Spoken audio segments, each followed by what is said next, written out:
نحمده ونصلي على رسوله الکریم اما بعد۔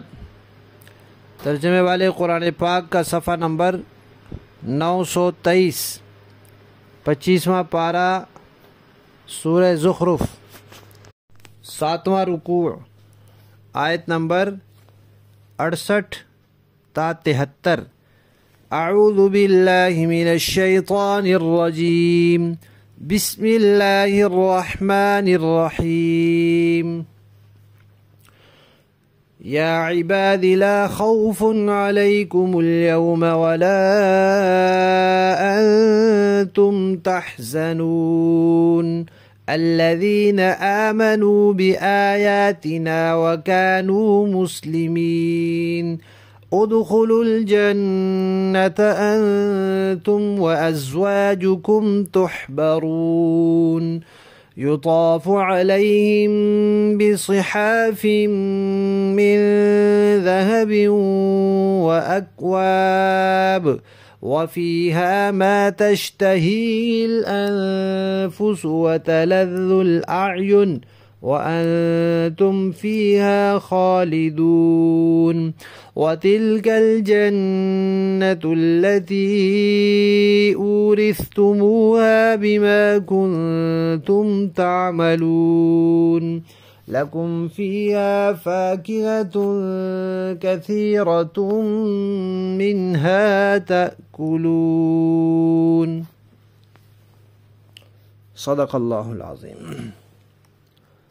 اس سے پہلے تذکرہ تھا اس بات کا کہ جب عیسیٰ علیہ السلام آئے تھے تو انہوں نے کہا تھا میں حکمت اور دانائی کی باتیں لایا ہوں، اور بعض وہ چیزیں جن میں تم اختلاف کر رہے ہو ان کے بارے میں تمہیں بتانے آیا ہوں، لہذا اب تم تقوی والے بنو، خدا خوفی اور پرہیزگاری والے بنو، اور میرا کہنا مانو، تمہارا میرا رب ایک ہے، اسی کی عبادت کرو، اور یہی توحید والا راستہ جو ہے یہ سیدھا راستہ ہے۔ پھر اللہ تعالیٰ فرماتے ہیں پھر گروہ مختلف ہو گئے، کسی نے مان لیا ان کو، کسی نے نہیں مانا، کسی نے ان کے جانے کے بعد پھر انہی کو خدا کا بیٹا سمجھ لیا۔ تو اللہ تعالیٰ فرماتے ہیں کہ یہ جو اس قسم کے لوگ ہیں ان کی آپس کی دوستیاں قیامت کے دن ختم ہو جائیں گی اور یہ ایک دوسرے کے دشمن بن جائیں گے۔ البتہ جو پرہیزگاری والے لوگ ہیں، تقوی والے لوگ ہیں، خدا خوفی والے لوگ ہیں، ان کی نہیں ہوگی۔ اب پھر ان کا تذکرہ آ رہا ہے کہ ان کو اللہ تعالیٰ کی طرف سے انعامات ملیں گے۔ کیا انعامات ملیں گے؟ ایک تو اللہ تعالیٰ ان سے کہیں گے اے میرے بندو، بندے تو سارے اللہ کے ہیں، لیکن ان کو اللہ تعالیٰ خاص اعزاز کے ساتھ فرمائیں گے کہ اے میرے بندو، یعنی میرے پسندیدہ بندو۔ تو یہ بڑا اعزاز ہوگا کہ اللہ تعالیٰ فرمائیں گے اے میرے بندو۔ اور دوسرا انعام کیا ہے کہ ان سے کہیں گے اللہ تعالیٰ کہ کوئی اب تمہارے لیے خوف نہیں ہے۔ انسان کو خوف ہوتا ہے کہ آگے میرا کیا ہوگا، انجام کیا ہوگا، پتہ نہیں۔ تو اللہ تعالیٰ نے فرمایا کوئی خوف نہیں ہے، آپ نے زندگی اطاعت میں گزاری ہے، لہذا اب آگے کا آپ کو کوئی خوف نہیں ہونا چاہیے۔ تیسرا انعام یہ کہ بھئی غم نہیں ہوگا۔ گزشتہ چیزوں کا غم ہوتا ہے انسان کو، کوئی چیز ہاتھ سے چھوٹ جاتی ہے، رہ جاتی ہے، اس کا غم ہوتا ہے، کوئی پریشانی آ جاتی ہے، غم ہوتا ہے۔ تو فرمائیں گے کہ جب آپ نے زندگی اطاعت میں گزاری ہے تو پھر غم کس بات کا؟ غم بھی نہیں ہے۔ اور یہ بات کہی کن سے جائے گی کہ اے میرے بندو کوئی خوف نہیں ہے، کوئی غم نہیں ہے؟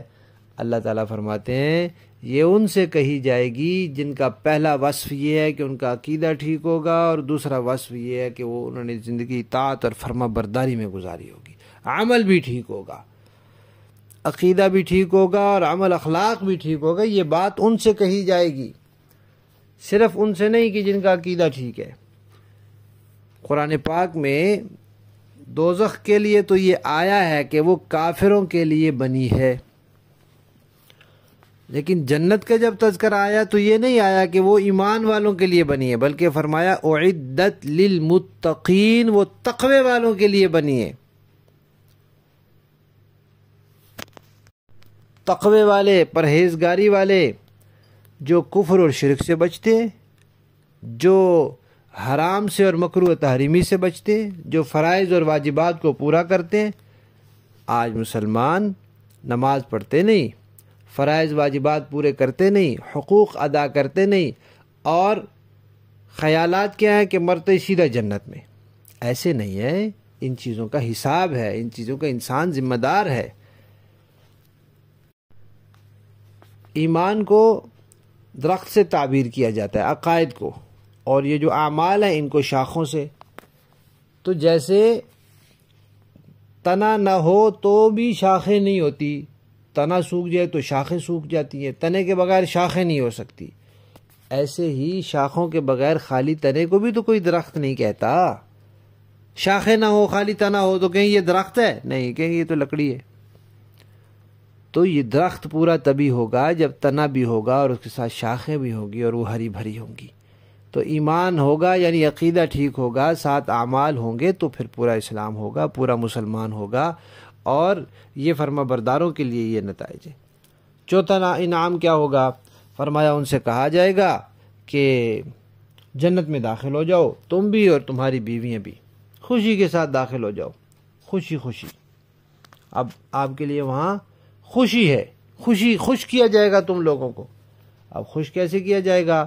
پھر اگلے انعام کا تذکرہ کیا کہ ان کے اوپر ان کو سونے کی رکابیاں، سونے کے گلاس، اس میں ان کے کھانے پینے لائے جائیں گے، سونے کی کٹوریاں، سونے کی پلیٹیں، سونے کے گلاسوں میں وہاں کے کھانے پینے لائے جائیں گے۔ دنیا میں منع کیا گیا ہے کہ سونے کے برتنوں میں نہ کھاؤ پیو، لیکن جنت میں پھر جنت کے جو غلمان ہوں گے، موتیوں جیسے بچے، وہ لے کر آئیں گے کھانا، اور سونے کے پیالوں میں اور سونے کے گلاسوں میں کھانا پینا لائیں گے۔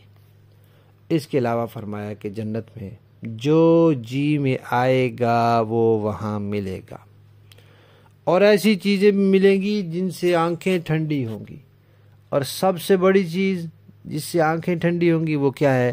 اللہ تبارک و تعالیٰ کا دیدار ہوگا۔ سبحان اللہ، اس سے بڑی کیا نعمت ہے۔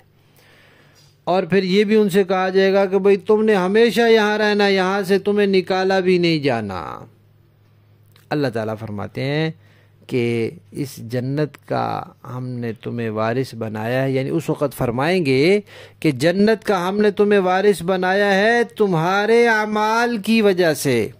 بھئی جنت میں داخلہ تو اللہ تعالیٰ کے فضل سے ہے، لیکن اللہ تعالیٰ کا فضل ہوگا کس پر؟ جس کا عقیدہ ٹھیک ہوگا۔ جس کا عقیدہ ٹھیک نہیں ہوگا اس پر اللہ کا کوئی فضل نہیں ہے۔ اور اللہ کا فضل ہوگا کس پر؟ جو اعمال والا ہوگا، اچھے اخلاق والا ہوگا، اس پر اللہ کا فضل ہوگا۔ تو گویا یوں کہہ سکتے ہیں کہ اعمال، عقائد اور اعمال یہ ظاہری سبب ہیں، اور پیچھے حقیقی سبب اللہ تعالیٰ کا فضل ہے۔ جب انسان یہ کام کرتا ہے تو پھر اللہ اپنے فضل سے اس کو جنت میں پہنچا دیتے ہیں۔ اور اگلی نعمت کا تذکرہ کیا کہ ان سے کہا جائے گا کہ یہاں تمہارے لیے پھل ہیں، میوے ہیں، اور بہت کثرت سے ہیں، بہت ہی کثرت کے ساتھ میوے ہیں جو تم کھاؤ اور مزے اڑاؤ۔ لفظی معنی دیکھیے، یا عبادی، اے میرے بندو، بڑے پیار کا کلمہ ہے۔ لا خوف، کوئی خوف نہیں، علیکم، تم پر، الیوم، آج کے دن، ولا انتم، اور نہ ہی تم لوگ، تحزنون، غمگین ہوگے، غم بھی نہ کرو۔ الذین، یقین سے کہا جائے گا وہ لوگ جو آمنو، ایمان لائے، بی آیاتنا، ہماری آیات پر، وکانو، اور وہ تھے، مسلمین، فرما بردار تھے، تابع دار بن کر رہے۔ ادخلو، داخل ہو جاؤ تم، الجنت، جنت میں، انتم، تم لوگ بھی، وازواجکم، اور تمہاری بیویاں بھی، تحبرون، تم خوش کیے جاؤ گے، یطاف، خوش کیے جانے کی ایک صورت یہ ہے کہ پھیرے جائیں گے، علیہم، ان پر، بصحاف، پیالے، رکابیاں، من ذہب، سونے کے، واکواب، اور گلاس، پانی پلانے کے لیے جو برتن ہوتے ہیں وہ، وفیہا، اور اس جنت میں، ما، جو کچھ، تشتہی، چاہیں گے، الانفس، ان کے جی، ان کے نفس، جو ان کا دل آئے گا، وتلذ، اور لذت پائیں گی، لذت حاصل ہوگی، الاعین، ان کی آنکھوں کو، آنکھوں سے لذت حاصل کریں گے۔ کیسے؟ جنت کے مناظر کو دیکھ کر، اور خاص طور پہ اللہ تعالیٰ کے دیدار سے۔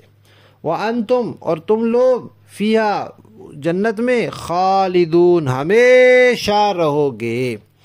وَتِلْكَ الْجَنَّةُ، اور یہ جنت، التی وہ اورثتموہا جس کے تم وارث بنائے گئے ہو، بما بدلے اس کے کنتم تعملون جو تم عمل کرتے تھے، لکم تمہارے لیے، فیہا اس میں، فاکہۃ میوے ہیں، کثیرۃ بہت کثرت سے، منہا جن سے تاکلون تم کھاتے ہو۔ با محاورہ دیکھیں جی، یا عباد لا خوف علیکم اليوم ولا انتم تحزنون، ان سے کہا جائے گا کہ اے میرے بندو آج تم پر نہ کوئی خوف طاری ہوگا اور نہ تم غمگین ہوگے۔ الذین آمنوا بآیاتنا وکانوا مسلمین، اے میرے وہ بندو جو ہماری آیتوں پر ایمان لائے تھے اور فرما بردار رہے تھے، ادخلوا الجنة انتم وازواجکم تحبرون، تم بھی اور تمہاری بیویاں بھی جنت میں داخل ہو جاؤ، تمہیں خوش کیا جائے گا۔ یطاف علیہم بصحاف من ذہب واکواب، ان کے سامنے سونے کے پیالے اور گلاس گردش میں لائے جائیں گے۔ وَفِيهَا مَا تَشْتَهِيهِ الْأَنفُسُ وَتَلَذُّ الْأَعْيُنُ، اور اس جنت میں ہر وہ چیز ہوگی جس کی دلوں کو خواہش ہوگی اور جس سے آنکھوں کو لذت حاصل ہوگی۔ وَأَنتُمْ فِيهَا خَالِدُونَ، اور ان سے کہا جائے گا کہ اس جنت میں تم ہمیشہ رہو گے۔ وَتِلْكَ الْجَنَّةُ الَّتِي أُورِثْتُمُوهَا بِمَا كُنْتُمْ تَعْمَلُونَ، یہ وہ جنت ہے جس کا تمہیں اپنے اعمال کے بدلے وارث بنا دیا گیا ہے۔ لَكُمْ فِيهَا فَاكِهَةٌ كَثِيرَةٌ مِّنْهَا تَأْكُلُونَ، اس میں تمہارے لیے خوب کثرت کے ساتھ میوے ہیں جن میں سے تم